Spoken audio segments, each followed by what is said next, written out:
Alright, so in today's Subnautica video, we're going to be looking at 3 different mods. The main focus being on the teleporter mod, because I'm pretty sure that's going to be the mod that's going to be in the thumbnail for all for 2.0 Subnautica, not for Legacy. And yeah, without further ado, let's get to it. Alright, so the first mod that we have on today's list is called the IF Teleporter mod, which adds, this mod basically lets you build the regular teleporters, like the precursor teleporters that we see around the map. It lets you build them for yourself, and you can actually use them yourself, you know, for whatever the heck you want to use them for. So we pull out our habitat builder and we head to exterior modules. We can see that there is a little purple tablet right here, and this says teleporter, first engineered teleporter, and it only requires two titanium, what the freak is that?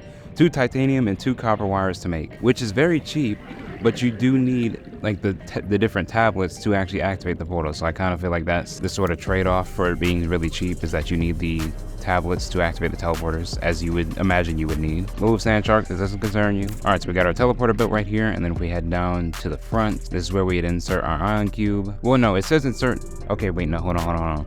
My fault.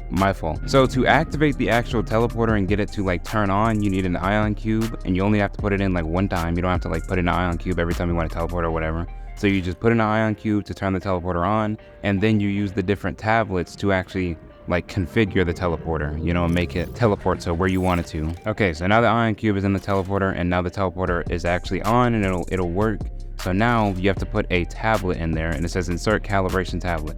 So I'm pretty sure it doesn't matter what tablet you put in there, like it'll turn on regardless of what tablet you put in the teleporter. But depending on where you want the teleporter to actually go, now that's determinant on what tablet you put in there. So let me spawn in. For our first 2 portals, we're going to charge them with the purple tablet. So if I put this purple tablet in here right now, like so. Okay, so the purple tablet is now in this portal. This portal is linked with any portal with a turbo. This portal has a purple tablet in it. So now we're going to go back up to our other portal up on the surface, and we're also going to put a purple tablet in that one. And now we're going to also charge this portal with a purple tablet. And now what's going to happen is they're going to turn on, right? Yep. Now these 2 portals are activated, and because both of these portals have purple tablets,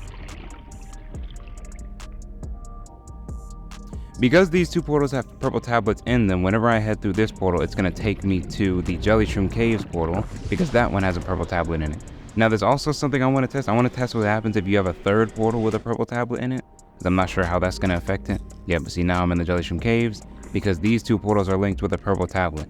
But if I switch this one out, so let's say I take the purple tablet out, like that, and then I put a blue tablet in, which I have up here. Let's say if I put a blue tablet in here and see what happens, right? Because you can put any of the 3 tablets you can put in these portals, but this one has a blue tablet in it, and now it's not turned on, even though I have the other teleporter built, because it's only going to turn on when 2 portals have the same like tablet in them, because that's how you link the portals. Okay, so now we have 3 portals that all have purple tablets linked to them, and they're still on. So what's going to happen if I go through this 3rd portal?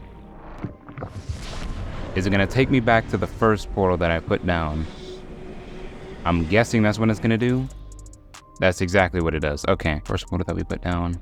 And then if we head back through, where is it going to take me then? It took me back through to the 2nd portal that I put down. So what if I head through the 2nd portal? It's going to take me back to the 3rd.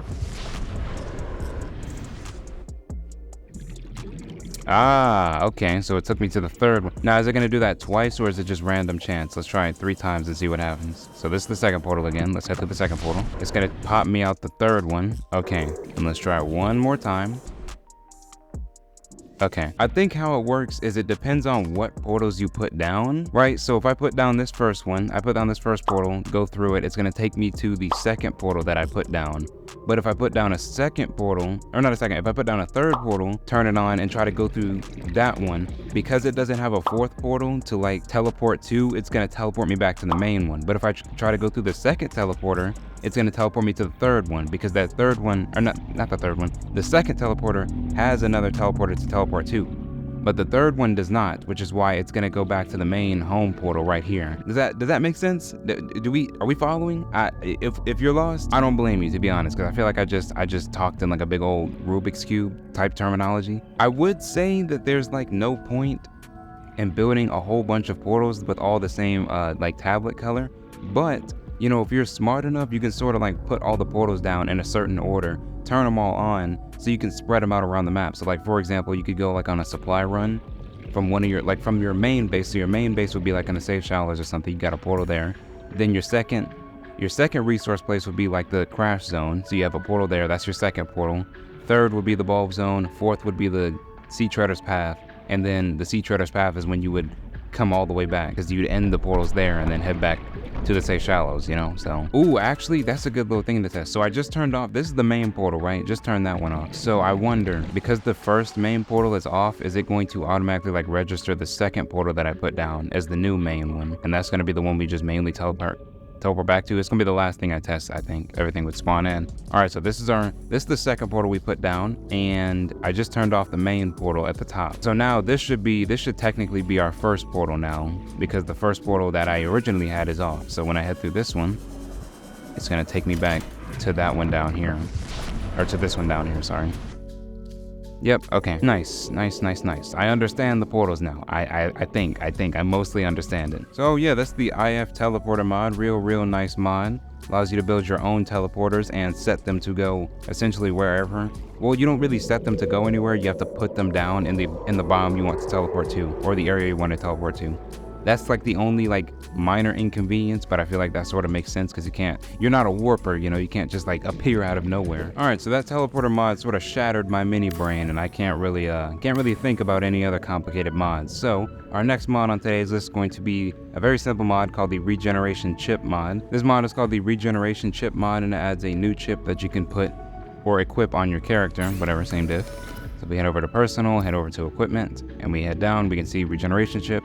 Restores health by reducing satiety. You need 5 first aid kits, a battery, computer chip, wiring kit, and titanium to make it.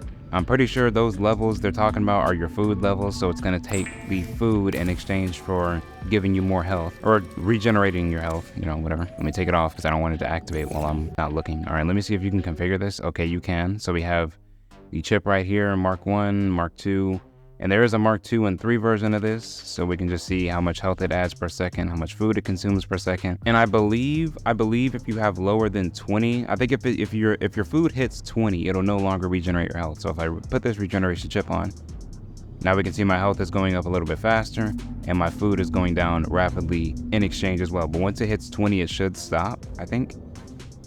Yeah, so 20 is the limit. Whenever your food gets down to 20, it'll no longer regenerate because, you know, obviously it doesn't want to take all your health and then make you starve. We got Regeneration Chip Mark 2 you can find in the modification station. Increases the speed of health restoration by 2 times with a small increase in food saturation consumption.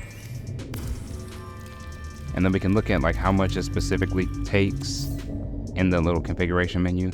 Significantly increases the rate of health recovery without further increasing rate of food saturation consumption. This effect does not stack. Let me eat some more food real quick. I did not mean to make a whole fish. These are not very nutritious. So you can have, okay, yes, you can have 2 on at the same time, but like it says, it does not stack. So there's you should only have 1 on at a time because the effect does not stack like it says. So if we eat this, our health should start flying up.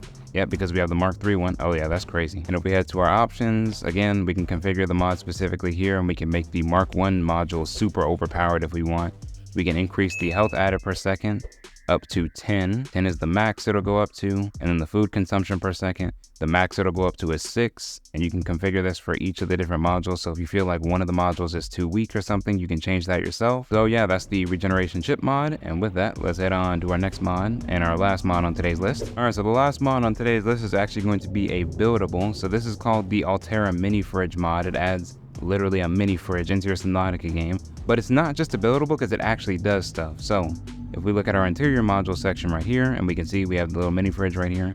Alterra mini fridge. Are you a fan of cold fish, cold drinks? The all-new Alterra mini fridge has you covered. You only need 2 titanium, glass, and a blue palm seed to make it, so it's not that difficult to make. I don't know what I was about to say. You can put it on the floor. You can't really put it on the walls unless you put it on like a wall shelf, which I was going to demonstrate here. You can also put it on the counter. It looks really nice on like the counters and stuff. Preserved. That's the word I was looking for. I don't know what I was about to say cooled. It preserves your fish or whatever food items you put in there. It works for like plants and stuff too. So if you have any like plants that you just want to like stockpile, you can build a bunch of these mini fridges, and it's got some pretty okay space. So you can just stockpile a bunch of food in these mini fridges without having to worry about it spoiling or anything like that, which is really, really nice because it'll keep you from having to eat your fish like as soon as you make it, for one, and for two, I mean, you can stockpile a whole bunch of food without having to worry. So according to what the mod said, like the mod creator said on the actual Nexus website, it said that whenever you put food, any sort of food in these fridges, it'll stay good, or it'll like stay preserved for 75% longer than it normally would, which is, you know, quite a big jump, quite a big number. So, you know, you'll have plenty of time before this food goes, you know, starts to go bad and whatnot, to where you'll have to actually eat it. So yeah, nice little useful mod, and it also gives you a nice decorative piece to put in your Subnautica base. You know, even if you don't want to use the fridge itself, it still looks nice if you want to make like a kitchen area or something, because it'll actually make sense. And this fridge opens a little bit, you know. But yeah, other than that, that is about all I had for y'all. Thank y'all for watching. I hope y'all enjoyed. If you know of any other cool mods, you know, that I should go and check out, just feel free to let me know. And yeah, I will see y'all on the next one. Peace.